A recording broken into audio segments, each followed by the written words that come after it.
The U.S. economy grew at a better-than-expected pace in the second quarter. Gross domestic product, or GDP, grew at 3.3% for the April through June period, topping estimates of 3%. That is according to the Commerce Department.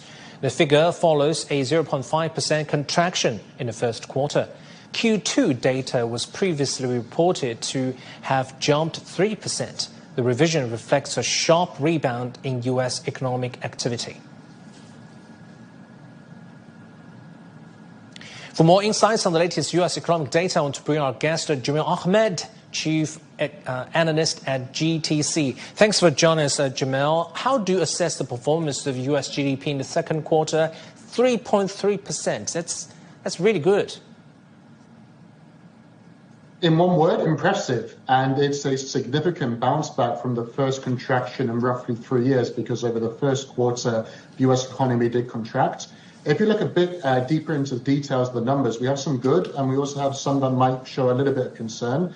The good is that consumer spending picked up around 1.4%.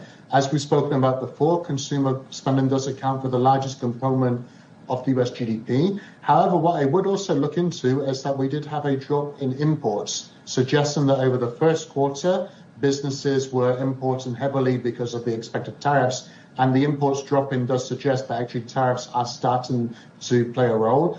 Again, we have to also consider the US as the largest economy in the world. That means it has significance for all of us. And if you look at some of the most recent statements that come out from the likes of Fitch Ratings, for example, they do expect for global GDP to be somewhere around 2.2% for 2025 and 2026. That's sharply lower than 2.9% for 2024, and the historical average, which is somewhere around 2.7%. So I'm not going to say all is rosy with the global economy, but these figures do suggest that actually the US economy is still ticking along reasonably well.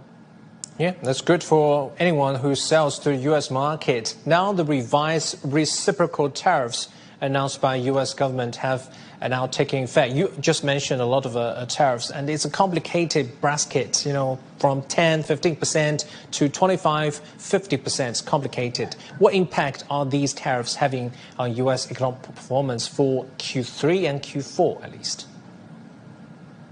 Well, that's also going to be complicated, but what we can say is that it's certainly a chaotic trade environment where you talk about trade policy over the past 6 to 7 months where nobody's been any the wiser. What we can say so far is actually these tariffs have not really been implemented fully. So what we can say is that businesses have had and industries have had uncertainty, but we cannot say until now, as we head into the second half of 2025 and beyond, what the impact of the tariffs are going to be. But what we can say is that U.S. economic data shows that the economy overall should grow somewhere around 1.5% for 2025, which is around half of 2024. So there is going to be a slowdown in U.S. economic data. And the most recent jobs data does suggest, again, a slowing down in the U.S. economy. You had a very weak monthly employment report that was announced earlier this month. We also had a downward revision of somewhere around 200,000 jobs over the past couple of months. So I do think that we're going to have more answers to our questions over the second half of 2025, but we do have to wait a little bit longer before we can really indicate and pick down what exact impact these tariffs are having on the U.S. economy. Right. You just mentioned the jobs number, and together with the GDP number, they are all some of the factors influencing the U.S. interest rate cut decisions. The likelihood of U.S. interest rate cut in September depends on so many factors, and even dramas within the Federal Reserve governors. They are having some of them having clash with President Donald Trump, and another governor is going to give a speech tomorrow. So lots of factors to watch. How likely is such a cut at this moment? Well, drama is certainly one way to put it. I think we've definitely created our own Netflix season. If you look at how these policy decisions have gone on throughout 2025 so far, from trade to the interference with public U.S. interest rate policy and so forth. But the Fed overall have stayed pat, which means unchanged throughout 2025, because like all of us, they've been waiting to see what actually the tariffs are going to be.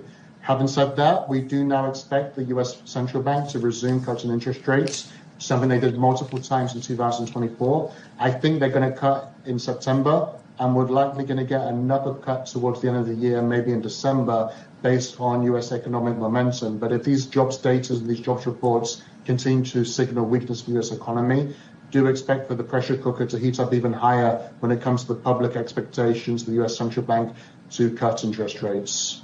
Right, so much to watch. And be sure we'll ask you back to our talk if something important happens before or after the rate cut. Thank you so much. Jameel Ahmad for us, he's Chief Analyst at GTC, joining us from Dubai.